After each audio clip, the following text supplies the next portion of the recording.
Cumplimos con informar. Un espacio para revisar el acontecer nacional y mundial y para analizar la información de los temas que realmente te interesan. Corresponsales, expertos y enviados especiales. Solo en Corporación Noticias. Cumplimos con informar.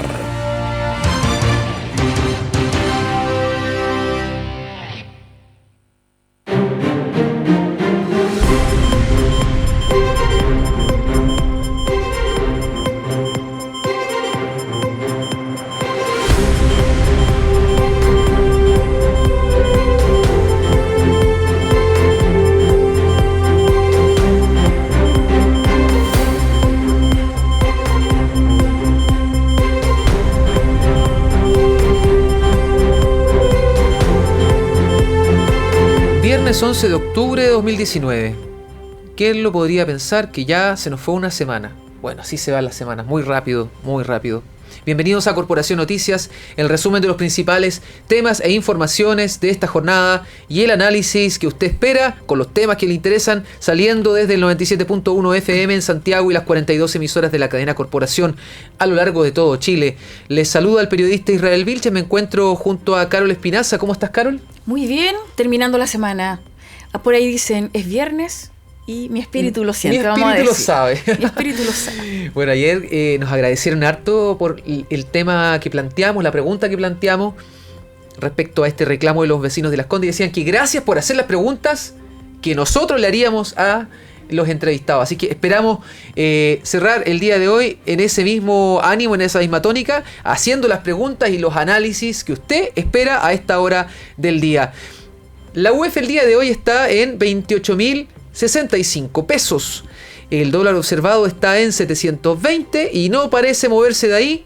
El euro, en tanto, se transa a 793. Solo un comentario: que Trump dijo que iba a participar directamente en las negociaciones entre China y Estados Unidos. Ya a raíz de eso los mercados reaccionaron al alza. Así que bueno, solo un dicho de Trump y... Él escribió un libro acerca de la negociación y recuerden lo que pasó en la negociación que tuvo con Corea del Norte sobre el programa nuclear. El verso de hoy en la Biblia, como hijos obedientes, no os conforméis a los deseos que antes teníais estando en vuestra ignorancia, sino como aquel que os llama es santo, sed también vosotros santos en toda vuestra manera de vivir. Es una excelente palabra para recordarnos a los que somos papás que tenemos que dar el ejemplo, siendo hijos obedientes nosotros, porque si le pedimos obediencia a nuestros hijos, tenemos que ser obedientes al Señor, imitarlo en todo. Así es. La pregunta del día de hoy, Carol: ¿debería el Instituto Nacional de Derechos Humanos pronunciarse sobre la agresión a Paulette Vega? Totalmente. Recordar que Paulette Vega es esta estudiante de la Universidad de Chile que por su postura política, que es más bien de derecha, ha recibido 2 ya agresiones. Una en julio me parece, y en julio. Ahora recientemente otra nuevamente. Entonces está ahí, ella, su Twitter ha manifestado esta molestia, los parlamentarios le han manifestado su apoyo, pero el Instituto Nacional de Derechos Humanos hasta hoy, por lo menos, no ha dicho absolutamente nada, ni siquiera lamentamos lo que pasó. Comente esa pregunta, vote, porque puede votar sí o no, y comparta, ore si es necesario. Ahí estamos saliendo en vivo desde Corporación Noticias. Tenemos WhatsApp abierto para sus comentarios. Más 56 22 553 08 11. Sí, bueno, contarles que hoy es el día, por ahí alguien dijo, no lo tengo acá anotado, pero del dulce de leche. ¿Es así? Así dulce es. de leche, ¿cierto? Hoy es el día en Argentina. Bueno, para los que no saben el idioma argentino, el manjar. El manjar. Nosotros decimos. El día del pero dulce de leche. Pero también allá celebran, dice acá, el día del árbitro, el del martillero y el del corredor público. ¿Qué es el corredor público? Sí, no sé, la verdad que no sé. Martillero, corredor público. Yo voy a poner un día el calcetín guacho. Yo sé lo que es la persona que corre públicamente. La palabra lo dice, corredor público. ¿Será? No, tiene que ver con lo del martillero también, con estas áreas así como públicas de... Sí. Bueno, también es el Día Mundial de la Visión y el Día Internacional de la Niña. Así que mi pregunta es si es la niña de los ojos, porque como es el Día Mundial de la Visión...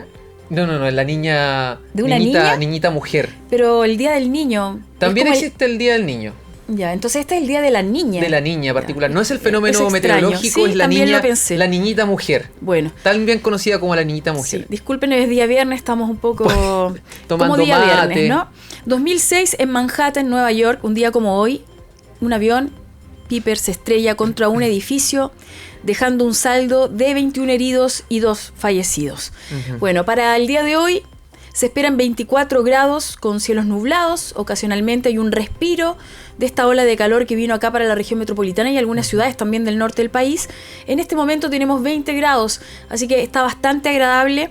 Y queremos pedirle que se quede en nuestra sintonía para revisar la información. Vamos a tener el lunes, ojo, se anuncia precipitaciones en la región metropolitana con una extrema de 9 grados y una máxima tal vez de 15 grados solamente. Así que volvemos a sacar los chalecos. No podemos guardarlos como dijimos la semana. Y para la gente que está en sintonía, quédense porque precisamente vamos a hablar de lo que podría ser una primavera lluviosa, que es algo que los meteorólogos están hablando. Ah, buenísimo. Bueno, con esta información vamos inmediatamente entonces a los titulares. Corporación Noticias. Cumplimos con informar. Murió Baltasar. Médicos no pudieron salvar la vida del lactante herido por bala loca. El Hospital Sotero del Río confirmó ayer en la tarde la muerte del niño de 9 meses que sufrió una herida de bala en la cabeza en La Pintana. Pese a todos los esfuerzos y a toda la tecnología disponible aplicada en salvarle, no fue posible.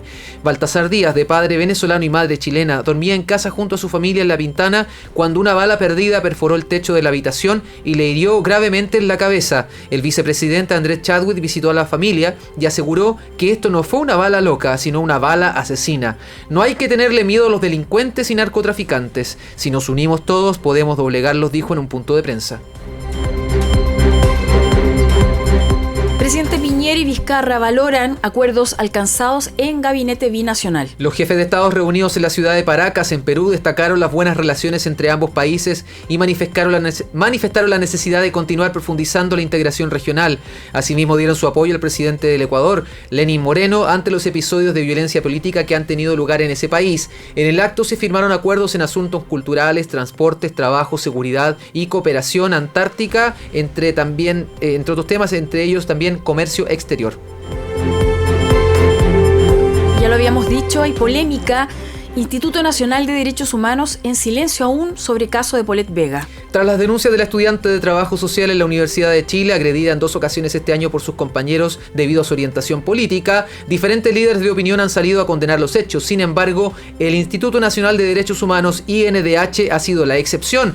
Tras su notorio silencio, usuarios de redes sociales han protestado con el hashtag INDH para todos, recordando la rápida respuesta que dicho organismo ha tenido en casos similares. Ayer en la noche, un grupo nacionalista, el Movimiento Social Patriota, lanzó monedas y panfletos desplegando un lienzo en la fachada del INDH. Aquí está tu pago por defender delincuentes y terroristas. Chile Vamos. Senadores piden al gobierno abrirse a negociar integración tributaria. Tras los dichos del ministro del Interior, Andrés Chadwick, de que la reintegración no es un dogma, que dejó abierta la posibilidad de negociar este aspecto del proyecto, se suma ahora la postura de senadores de Chile Vamos, quienes llaman al gobierno a estudiar la posibilidad de negociar la reintegración tributaria. Recordemos que Chadwick tuvo que rápidamente retractarse de sus dichos y alinearse con el gobierno y el planteamiento del ministro de Hacienda, Felipe Larraín, quien ha insistido en defender la reintegración como motor de su proyecto. No obstante, los parlamentarios de derecha ven como opción negociar y hasta corregir la reintegración tributaria, incluso a reemplazarla por otras fórmulas como subir la tasa del global complementario, entre otras propuestas. Y en otra información local, Gobernación de Santiago, una batalla que tiene de cabeza a los partidos políticos. Carla Rubilar, Pablo Salaquet, Lawrence Goldborn, Francisco Vidal, Rodolfo Carter, Claudio Rego y hasta Máximo Pacheco son algunos de los nombres que se escuchan a la hora de pensar en asumir la gobernación de Santiago, la región más apetecida por los políticos que ya tiene una alta cantidad de votantes. COP25, senadores participan en Costa Rica, debates sobre electromovilidad. Los senadores David Sandoval, Alejandro Guiller, Felipe Cast asistieron a un encuentro organizado por ONU Medio Ambiente realizado en ese país centroamericano. En la oportunidad, el senador Sandoval fue panelista en la jornada, elevando el nivel de ambición de las contribuciones determinadas a nivel nacional a través de la movilidad eléctrica. ya a un paso de ser ley, aprobado el proyecto de kinder obligatorio. Con 26 votos a favor y 2 abstenciones, la Sala aprobó el proyecto que modifica la Ley General de Educación con el objeto de establecer la obligatoriedad del segundo nivel de transición de educación parvularia, el kinder, iniciativa que se encuentra en su segundo trámite. El proyecto busca materializar una legislación anterior que estableció la obligatoriedad del kinder como requisito para ingresar a la educación básica. Con esta iniciativa, el ciclo básico comenzará en kinder y terminará en octavo, aumentando un año ese tramo de escolaridad. Hasta el 11 de noviembre hay plazo para que los senadores presenten indicaciones al texto que volverá a la Comisión de Educación y Cultura. Diputados envían a sala proyecto que perfecciona procedimientos de extradición. La iniciativa despachada por la Comisión de Constitución indica que los procedimientos nacionales de extradición deben hacerse cargo de exigencias que, al no estar reguladas o bien no han sido suficientemente regladas, han conllevado la obstaculización e incluso la denegación de solicitudes de extradición por cuestiones netamente procesales. El texto legal despachado modifica los procedimientos de extradición activa y pasiva, ambos contenidos en el Código Procesal Penal. Igor Lichnowsky bautiza a Martín Rodríguez en México. En un registro de Instagram, el defensor nacional Igor Lichnowsky, quien milita en el Cruz Azul de México y que profesa la religión evangélica, le envió un potente mensaje a Martín Rodríguez, jugador de los Pumas de la UNAM y atacante nacional que se bautizó en México hace algunos meses. En otras informaciones deportivas, Copa Libertadores Femenina. Hoy debuta Colo-Colo ante Cerro Porteño. Colo-Colo inicia este viernes su sueño de lograr la segunda Copa Libertadores Femenina de su historia. Las albas debutarán ante Cerro Porteño en el torneo de clubes más importante del continente, el que se lleva a cabo en Ecuador con resguardos debido a las protestas que vive ese país. Rafael Nadal vuelve al número 1 del ATP y va por récord de Federer. Tras la derrota de Novak Djokovic en los cuartos de final del Masters 1000 de Shanghái, Rafael Nadal ya tiene en su mano el número 1 del mundo. El serbio solo podría retrasar lo inevitable, algo que no hará, y lo haría haciendo un esfuerzo extra y jugando una semana adicional en Basilea o Viena, aunque ni siquiera eso le garantiza al 100% que permanezca en esa posición. Quédese con nosotros para revisar estas y otras informaciones. Aquí en Corporación Noticias cumplimos con informar. Mándanos tus comentarios, fotos, videos y noticias al WhatsApp de Corporación Noticias +56 222 55 30 811. Noticias Nacionales.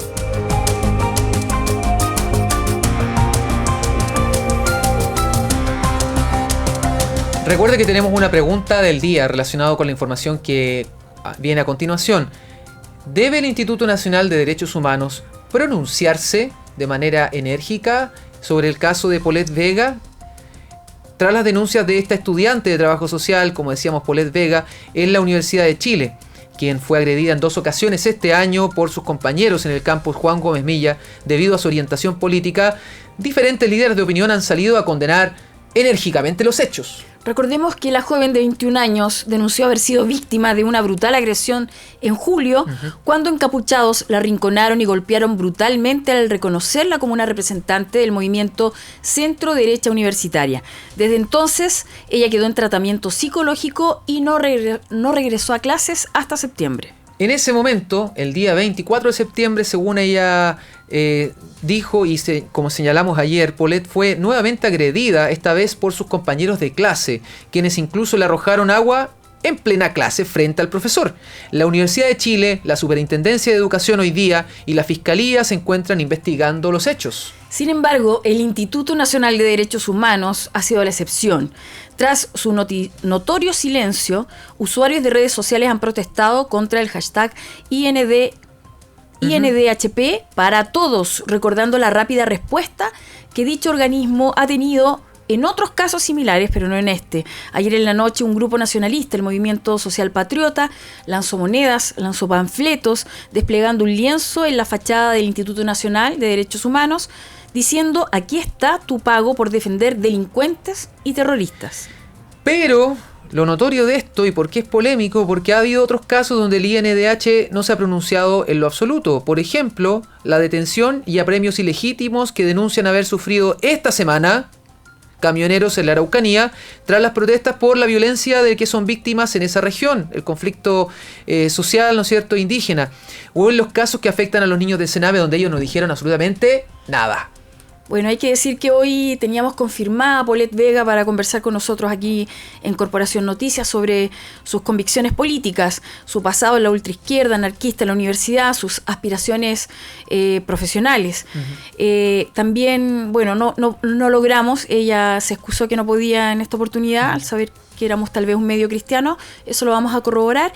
Y en el Instituto Nacional de Derechos Humanos tampoco quisieron hablar, pero sí nos informaron que el martes próximo van a recibir a Paulette Vega junto a diputados de la UDI. Uh-huh. Horario a confirmar, pero la estarían recibiendo ya para conversar con ella y ver esta situación. También tomamos contacto con el director del Instituto Nacional de Derechos Humanos, el INDH, el señor Sergio Mico, y la pregunta que nos seguimos haciendo, ¿por qué tendrían que esperar hasta el martes para condenar, por ejemplo, un hecho de connotación nacional como es la agresión que ha sufrido no este mes, no esta semana, sino que en septiembre y en julio un estudiante y que está debidamente acreditado por la Casa de Estudios, por su carrera, por la Superintendencia de Educación y por la Fiscalía? Porque una cosa es que la reciban y le muestren su preocupación por lo que ella está sufriendo, que se comprometan eventualmente a tomar algún tipo de medidas como observadores de derechos humanos en su universidad, pero la pregunta que todo el mundo se hace, ¿por qué no salen a condenar drásticamente lo que ella... Como en otros casos similares, ¿no? Sí. Bueno, vamos a esperar entonces, el martes tendremos noticias respecto de esta reunión que van a tener ahí a puertas cerradas los encargados del Instituto Nacional de Derechos Humanos y Paulette Vega junto a parlamentarios de la UDI, que seguramente ellos han pedido y solicitado esta reunión.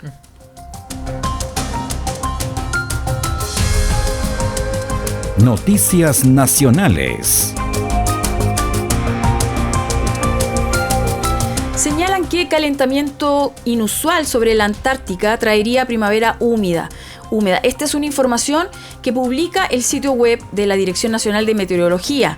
El calentamiento inusual que está experimentando la estratosfera sobre la Antártica ha hecho que el agujero de la capa de ozono sea significativamente más pequeño que otros años y podría traer una primavera más húmeda según expertos. Es decir, podría ser que un efecto del llamado calentamiento global, eventualmente, no sabemos a qué se debe, pero podría traer cosas, entre comillas, positivas para nuestro país, para el clima de nuestro país.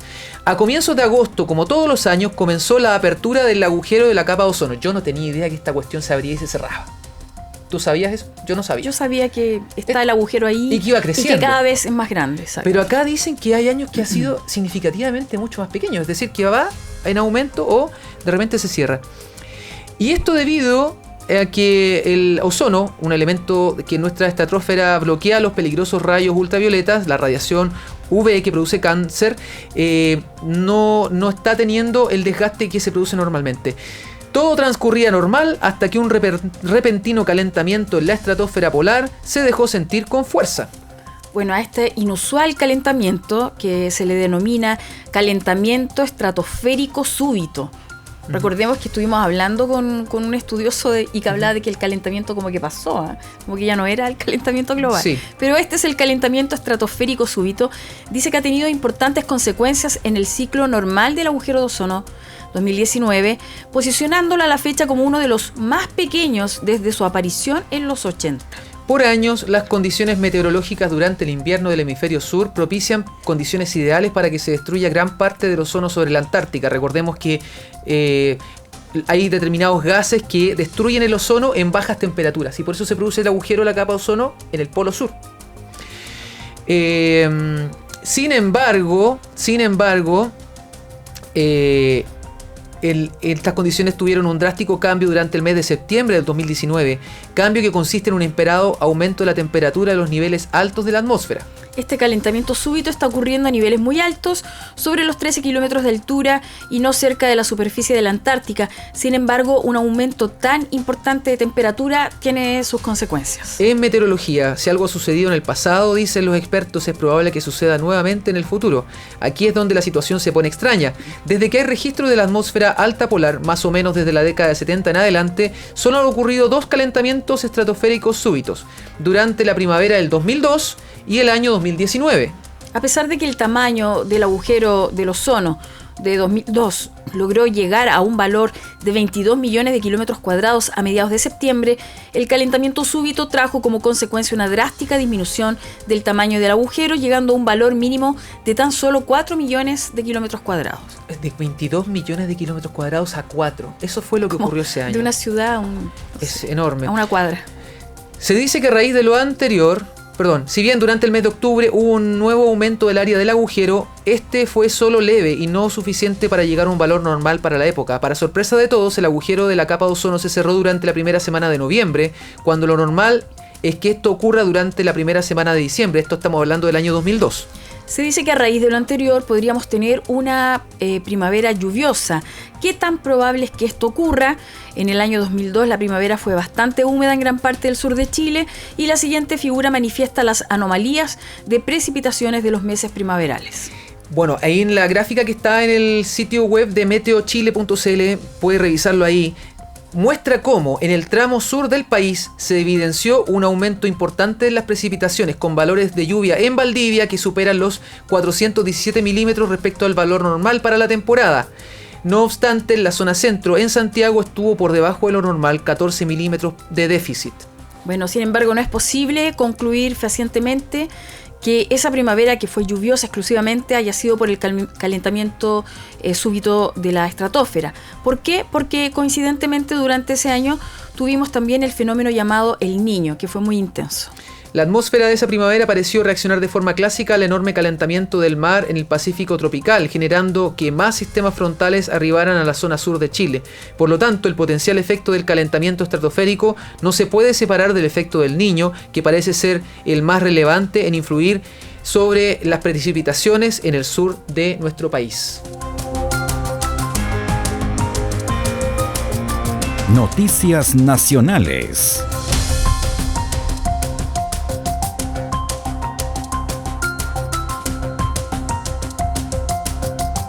Y como lo mencionamos también en titulares, la gobernación de Santiago parece ser la madre de todas las batallas, la batalla que por lo menos tiene de cabeza a los partidos políticos chilenos. Ahí está Carla Rubilar, Pablo Salaquet, Lawrence Goldborn, Francisco Vidal, Rodolfo Carter, Claudio Rego, Máximo Pacheco. Incluso están circulando nombres como Evelyn Matei, aunque ya dijo que no.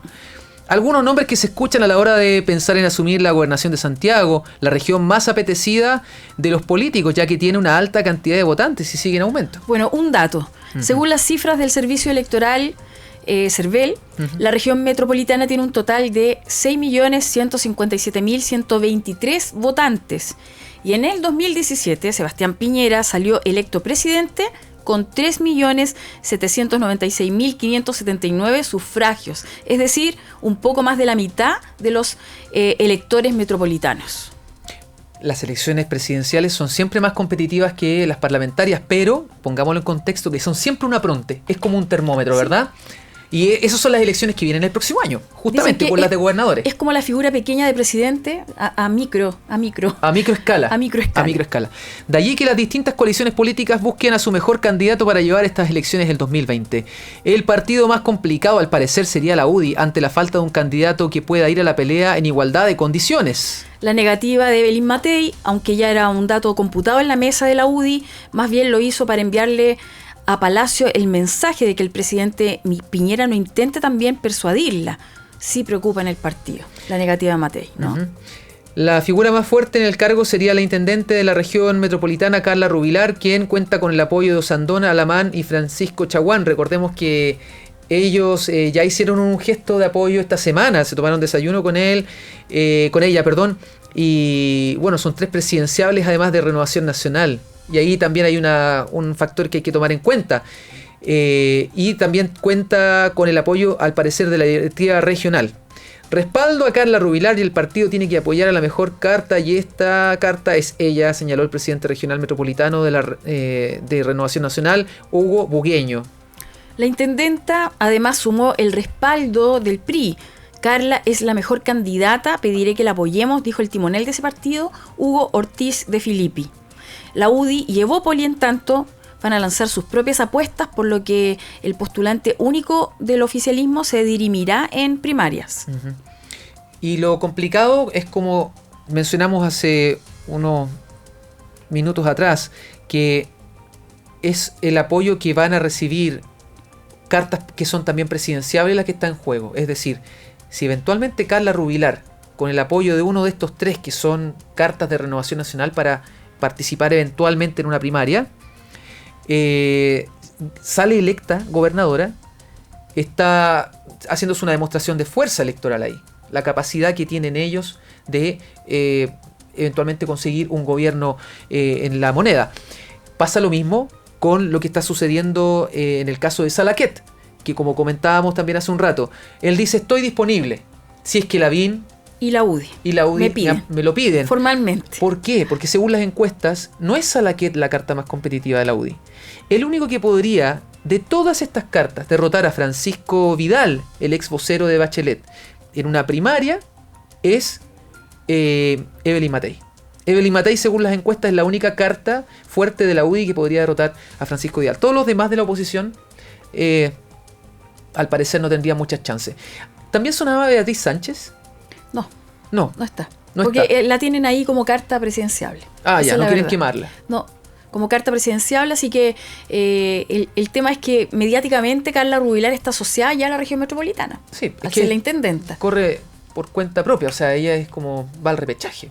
Bueno, a la reelección, entre comillas. Sí, como ya mencionamos, el nuevo cargo de gobernador puede que no tenga muchas atribuciones el gobernador de la región metropolitana, pero sí un suculento botín de votos en disputa que alcanzan a los cientos de miles.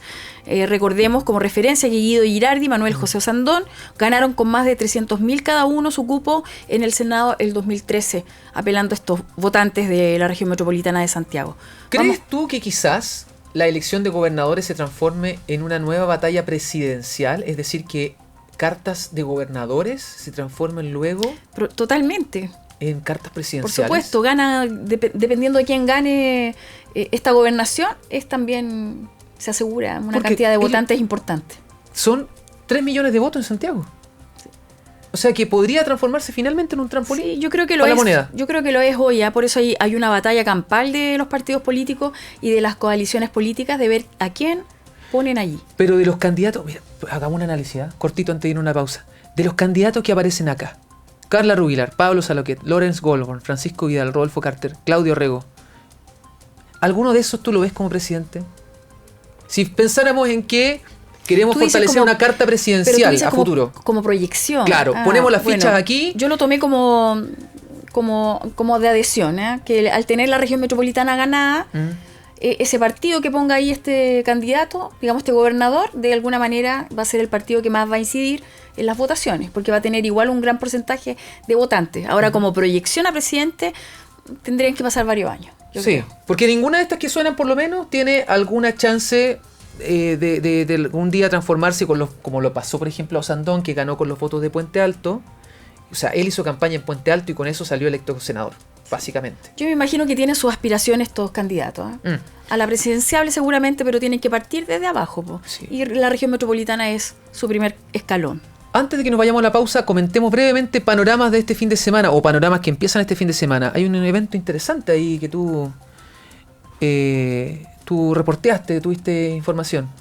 Sí, exactamente. Va a haber unas charlas gratuitas sobre cristianismo y fe, ciencia y fe, cuestionando el cristianismo, donde va a estar Pedro Alarcón, que es maestro en bioquímica, va a estar John Renfo, que es maestro en apologética, para hablar del bien y el mal, Dios y el mal, ciencias versus fe, y también Jaime Mazurek, un conocido pastor en nuestro medio, maestro en teología, escribió Dios la Biblia, y todo esto busca reafirmar la fe. Es como una discusión apologética para responder a la gente tal vez incrédula respecto de estos temas. Esto se va a realizar en el Hotel Novotel, que se encuentra allí en Holanda. cada domingo, el 13, el 20 y el 27 desde las 11 de la mañana, así que quienes estén interesados pueden ir o pedir más información a Cosmovisión, podemos hacerlo tal vez que consulten. Así es. Y ahí enviarle la información para que puedan ir o llevar amigos, incluso amigos agnósticos, ateos, que quieran saber y consultar un poco más respecto a estos temas. Bueno, ahí tiene una linda invitación para poder informarse. Vamos a una pausa y cuando regresemos vamos a estar conversando con la senadora Ena von Baer sobre las fichas que está jugando este gobierno para avanzar con su agenda en el Congreso. De lunes a viernes a las 13 horas, Corporación Noticias, un espacio para revisar el acontecer nacional y mundial y para analizar la información de los temas que realmente te interesan. Corresponsales, expertos y enviados especiales, solo en Corporación Noticias. De lunes a viernes a las 13 horas, cumplimos con informar. Arte Impresiones S.A. ofrece a su distinguida clientela impresión plotter digital, estampados y transfer, vinilos decorativos para el hogar y oficina, diseño gráfico publicitario. Visítanos en San Diego 1594 o bien en www.arteimpresiones.cl. Escríbenos a ventas@arteimpresiones.cl. Somos una empresa familiar al servicio del pueblo cristiano. Corporación Noticias, cumplimos con informar.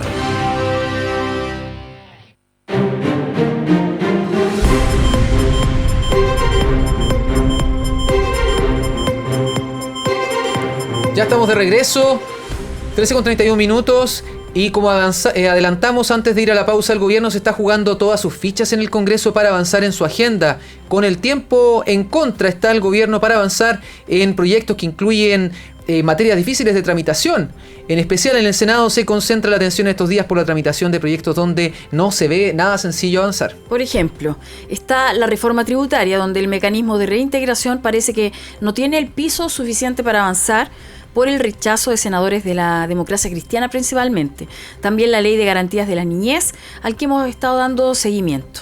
Para conversar sobre estos temas, estamos al teléfono con la senadora Ena von Baer. Muy buenas tardes, senadora, ¿cómo está usted? Muy bien, ¿y ustedes cómo están? Bien, gracias por recibir nuestro llamado nuevamente. Con mucho gusto.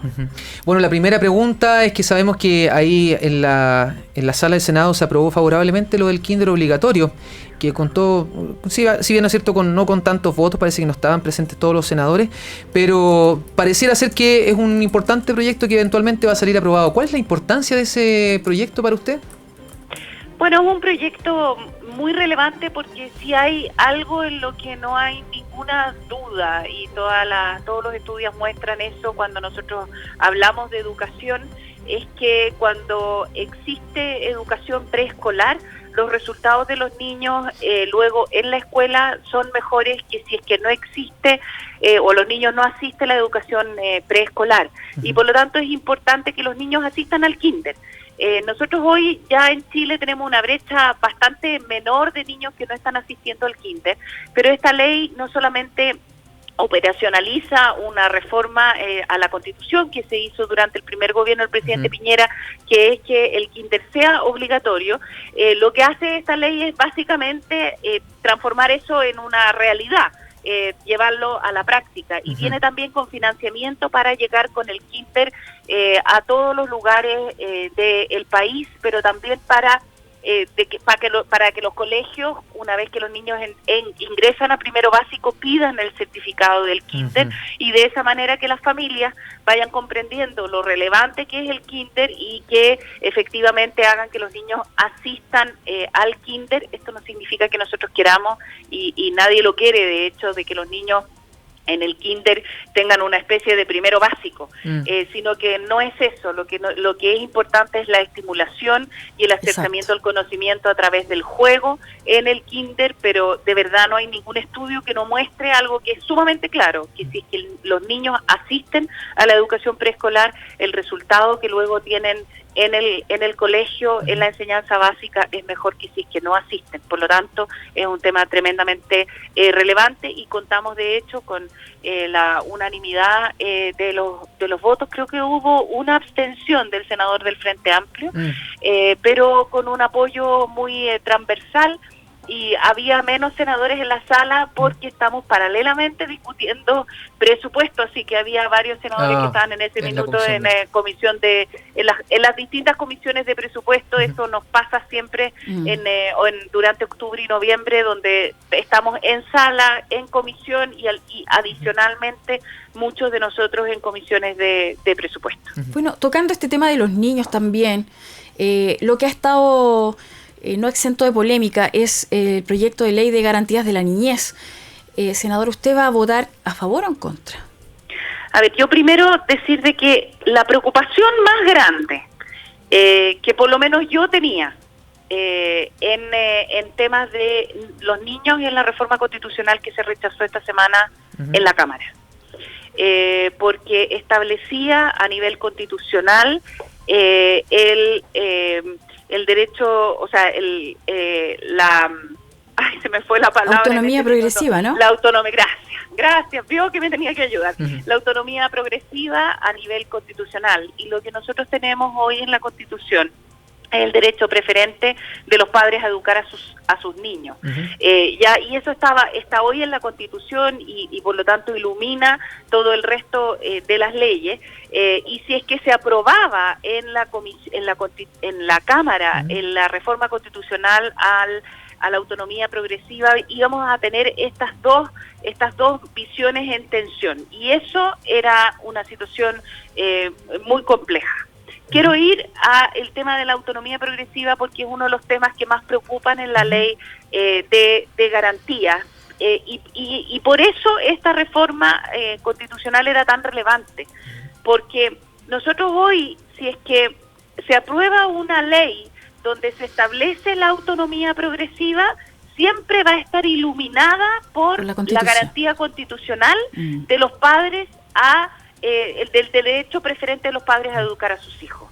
Eso es muy importante para las familias, pero también es un resguardo muy relevante de las familias frente a los colegios, frente al Estado en general.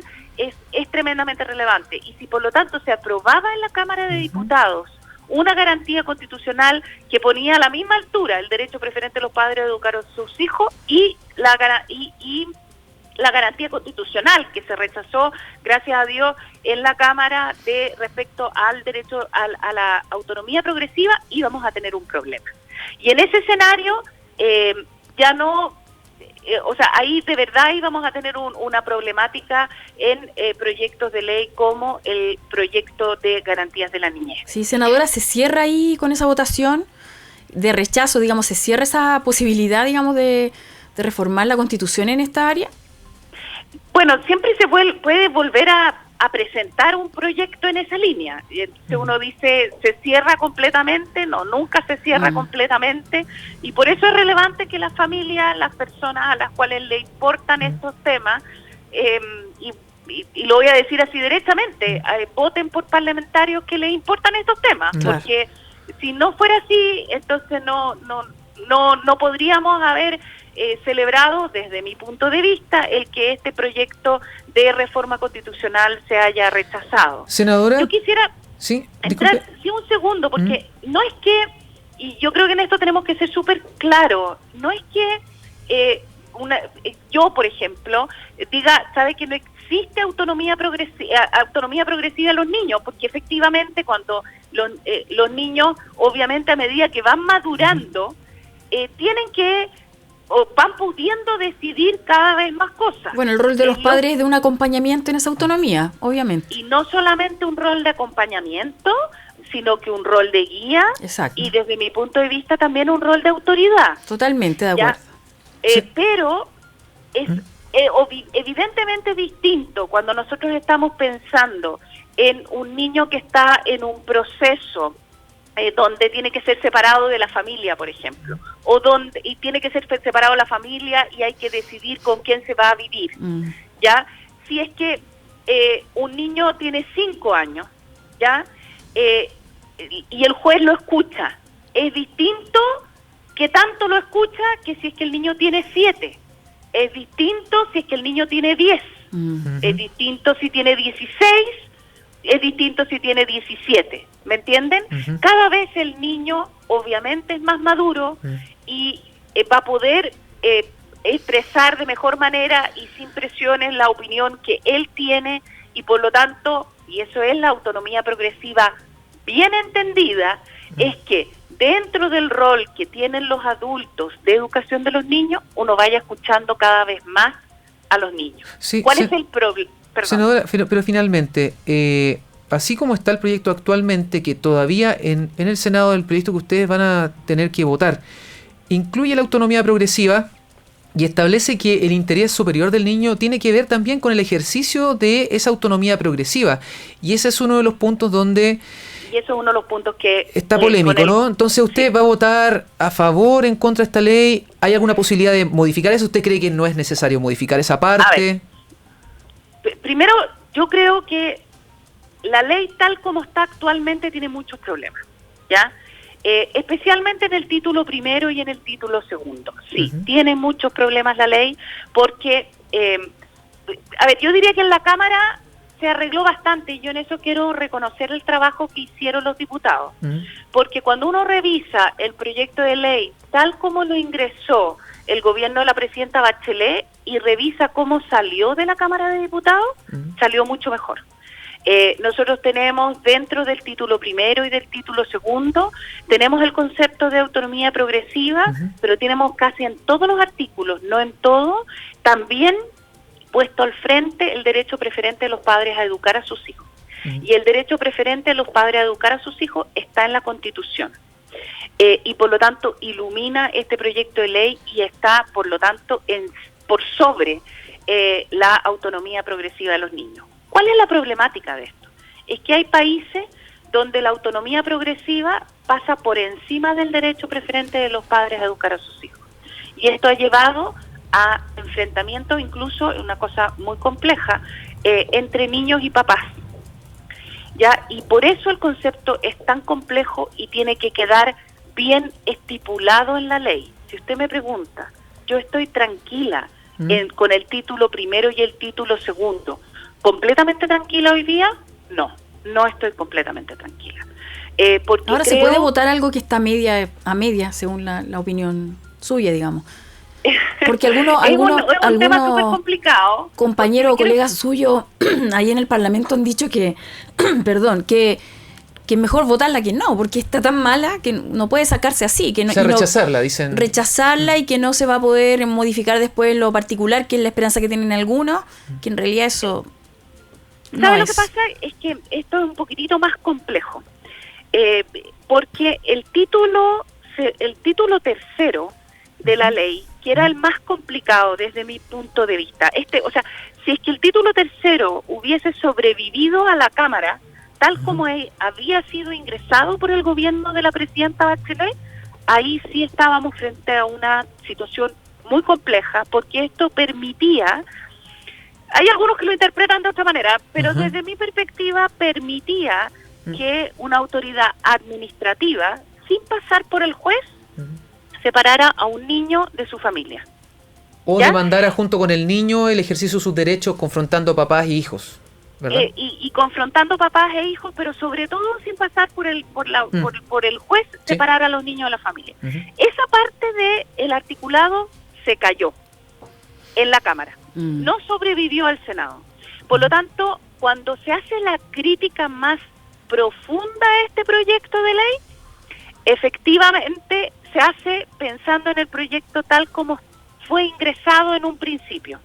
Los diputados hicieron buen trabajo ahí, el proyecto es mejor de lo que era inicialmente. Ahora, ¿cuál es el problema que tenemos? Es un problema un poquitito más complejo, porque el gobierno presentó una indicación en la Comisión de Infancia, donde rehace completamente el título tercero. Y el título tercero, tal como lo presentó el gobierno, es un buen título tercero. ¿Por qué? ¿Qué es lo que hace el título tercero del gobierno de ahora?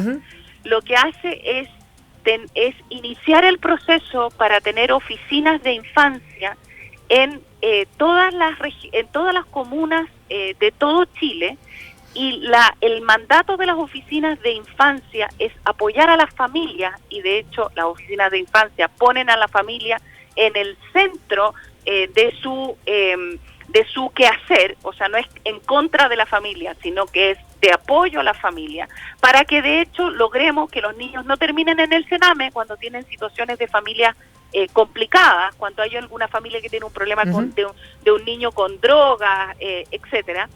Entonces, entonces lo que hace el gobierno es poner en el título tercero las oficinas locales de infancia y el sistema de alerta temprano para levantar las situaciones de niños que tienen problemas. Sí, es como tratar de dentro de un proyecto de ley que es falente, tratar de ayudarlo, pero finalmente ¿va a votar a favor o no, senadora?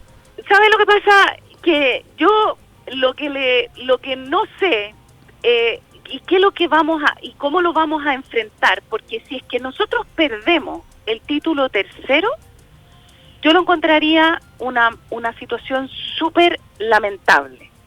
Nosotros hemos conversado con el gobierno de quizá presentar el título tercero que ellos tienen alojado en la ley de garantía como un proyecto aparte, un proyecto distinto al proyecto de garantía. Okay. Eso sería una situación que para los que no nos gusta cómo está completamente el título primero y el título segundo, sería una situación que por lo menos para mí sería la más cómoda. O sea, sería con la que yo estaría más de acuerdo. Porque yo creo que tenemos que tener las oficinas locales y no me gusta cómo está el título primero y el título segundo.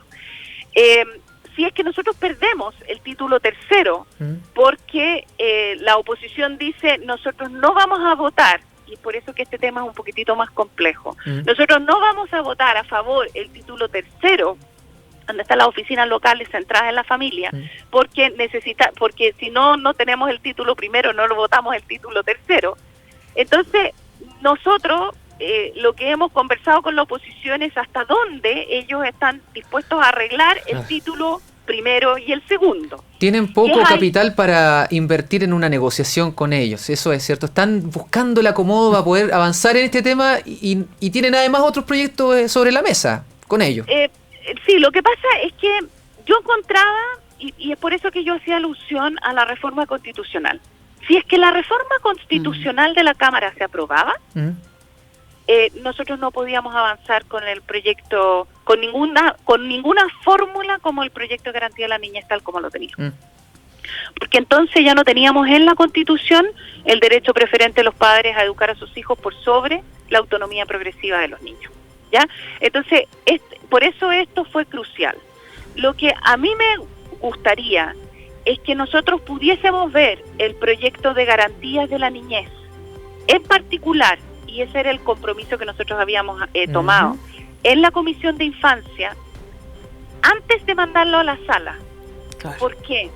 Porque eso nos permite poder ver hasta qué punto nosotros podemos arreglar el proyecto antes y avanzar con la oposición en salvar lo que a nosotros nos importa o en poner a lo que a nosotros nos importa y en ver qué tan mal, desde nuestra perspectiva, queda la parte que le importa a la oposición. ¿Me explico? Sí, totalmente. Tienen que de alguna manera ceder para poder avanzar en algo. Ambos. Lo que pasa es que siempre depende, es así, bueno, de eso se trata la política. Y ahí uno tiene que ver qué tan terrible, ¿qué puede transar o no? ¿Qué tan negativo queda? Claro, ¿qué puede ceder? O sea, están votando un poco a ciega en este minuto. Lo que pasa es que en este minuto nosotros, desgraciadamente, lo que tenemos en la sala es la votación en general del proyecto, sin poder tener a la luz, y eso era lo que nosotros habíamos pedido, el poder discutirlo en general y en particular en la comisión primero, y es lo que nosotros estamos tratando de que finalmente se logre, para poder ver cómo queda finalmente el proyecto. Porque si es que el proyecto queda demasiado negativo desde nuestra perspectiva en el título primero y el segundo, yo la petición que le voy a hacer al gobierno es que lo separe.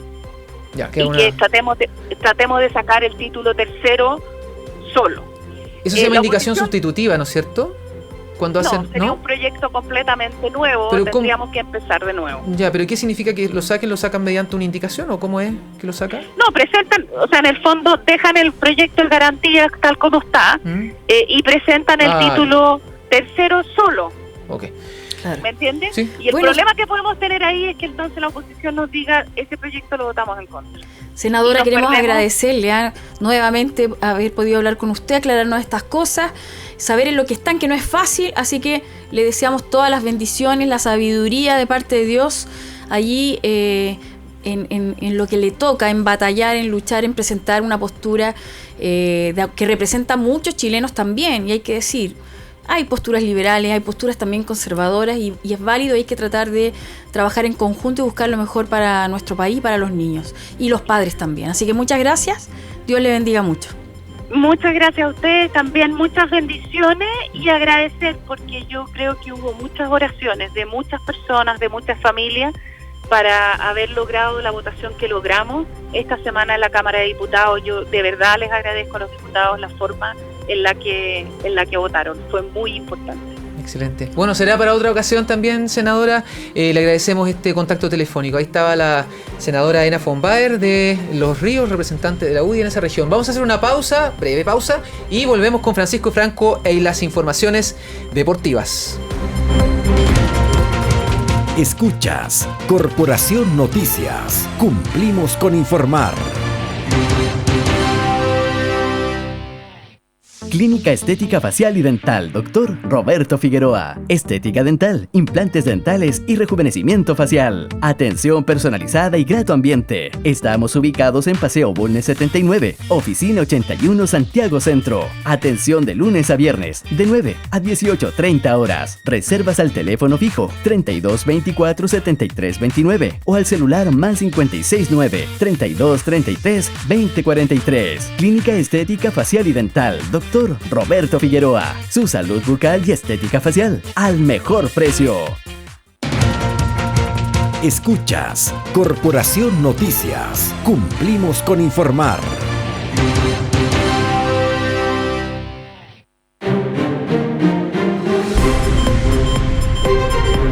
Las 13:51 y vamos directamente y rápido a la información deportiva con Francisco Franco. ¿Cómo estás? ¿Cómo estás, Caro? ¿Cómo estás, Israel? Sí, hoy día despertamos en las redes sociales, bueno, los que seguimos, los diferentes jugadores, deportistas nacionales, con un mensaje de Igor Lichnowsky, quien bautizó a Martín Rodríguez hace un tiempo atrás y hoy día se hicieron públicas esas imágenes. El defensa nacional Igor Lichnowsky, quien juega en el Cruz Azul de México, bautizó junto al pastor Julio Pastén en México a Martín Rodríguez, atacante de los Pumas de la UNAM, y puso el siguiente mensaje, dice: un mensaje para aquellos que están a una decisión, como todo cristiano estuvo alguna vez. Dime qué es lo que te cuesta, qué te impide, qué te molesta, busca esa respuesta. Dime qué te hicieron, te dañaron, qué te dijeron, dime con qué palabra en el nombre de Dios te ofendieron.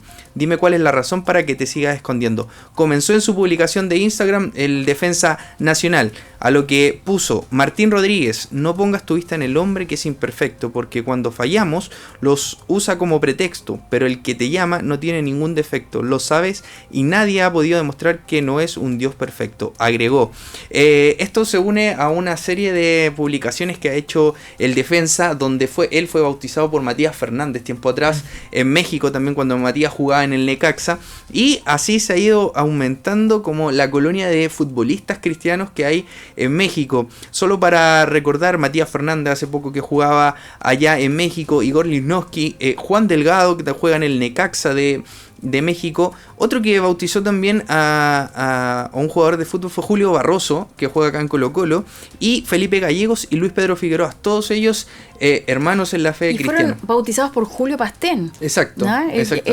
Por el Espíritu Santo, hermanas, fueron bautizados. Exacto. Fue directivo también del Club Osana cuando estuvo acá en Chile. Exacto, y también estuvo en la directiva del Sindicato Profesional de Futbolistas junto con Carlos Soto.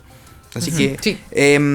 También, solo para recordar, figuras internacionales que también profesan nuestra fe: Kaká, el icónico Kaká, Keylor Navas y Radamel Falcao García, el colombiano. Solamente para estar en sintonía con esta noticia que a muchos nos llena de orgullo que puedan profesar nuestra fe y lo pueden hacer público. Públicamente, sin temor, sin esconderse, ¿cierto? Y por ahí probablemente más adelante podamos tener a Martín Rodríguez. ¿Cómo interpretas tú el mensaje? Yo lo entendí como una especie como de llamado terreno pastoral, de no fijes la vista en los hombres, porque pareciera ser como que estás en una crisis de fe.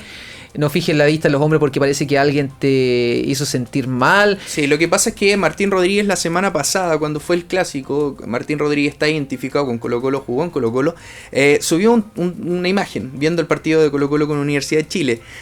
Eso provocó mucha molestia en la hinchada mexicana de su club, los Pumas de la UNAM, y le comenzaron a atacar por redes sociales. Lo criticaron bastante fuerte. La prensa mexicana, la hinchada mexicana de los Pumas, lo criticaron con términos bastante duros, epítetos fuertes, que lamentablemente a lo mejor por ahí lo dañaron y obviamente lo bajonearon. Y esto yo lo siento más como un respaldo y dar a conocer que él nueva criatura en Cristo es. Entonces yo creo que pasa más por eso. Para ir cerrando, hoy día Colo-Colo femenino debuta en la Copa Libertadores femenina contra Cerro Porteños en Ecuador. Recordemos que Ecuador está viviendo una crisis política bastante fuerte. La policía va a tener muy resguardado este evento que no se pudo cambiar ya porque estaba muy encima. Colo-Colo se reforzó con Yesenia López, mundialista chilena, Rocío López, mundialista chilena, y también con Perla Morones, seleccionada mexicana. Así que Colo-Colo representa por cuarta vez, o sea, es el equipo que más veces ha representado a Chile en una Copa Libertadores femenina. Recordemos que el 2011 gana la Copa Libertadores, y esto se suma aparte a que Colo-Colo está haciendo un trabajo súper fuerte en esta área. Harold Maine Nichols, expresidente de la NFP, está dándole bastante duro al tema del fútbol femenino, y de hecho ayer presentaron nuevos auspiciadores que van a mejorar las condiciones del fútbol de la rama deportiva femenina de Colo-Colo, que es Sokimich, Metz y Artrosom. Van a estar en la camiseta oficial del fútbol femenino de Colo-Colo. Algo que obviamente no le deja muy contento a las seguidoras del fútbol femenino. Recordemos que también Santiago Morning va a participar de esta Copa Libertadores. Bueno, nos tenemos que despedir. Antes solamente comentar que la votación de la encuesta de la pregunta de hoy del Instituto Nacional de Derechos Humanos, pronunciarse sobre la agresión de Paulette Vega, 79% dice que sí, 21% dice que no. Estaba viendo que la diputada evangélica Francesca Muñoz solicita declarar el Día Nacional de la Biblia el último domingo de septiembre. Nos encantaría, diputada, poder tenerla algún día en corporación para que hablemos de este y otros temas. Nos tenemos que ir a una pausa, deseándole a ustedes que... Nos tenemos que despedir. Que tengan un buen fin de semana. Israel Vilches, Carol Espinaza, Francisco Franco, José Luis Martínez, y como siempre en los controles infaltable Cristian Chaparro. Si Dios les bendiga. Nos vemos el lunes, que Dios les bendiga.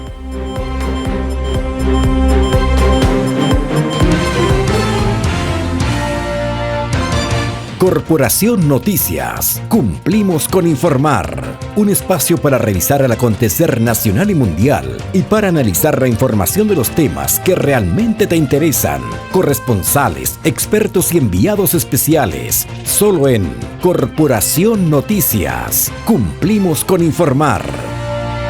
Hay una familia que disfruta